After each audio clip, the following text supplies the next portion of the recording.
તો વાવથરા જિલ્લાની જાહેરાત કરતા જ ધાનેરામાં પણ વિરોધનો સૂર ઉઠ્યો છે।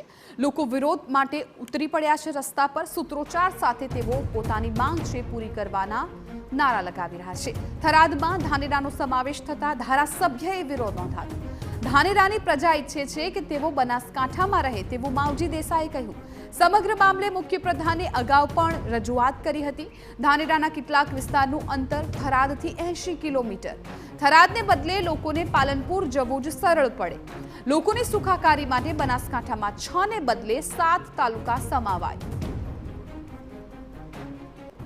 ધાનેરાની પ્રજાને જે વાછોલ બાપલા અને આ વિસ્તાર છે એ થરાદ છે 80 કિલોમીટરે પહોંચે છે, એટલે ખૂબ મોટું લાંબુ અંતર થઈ જાય છે।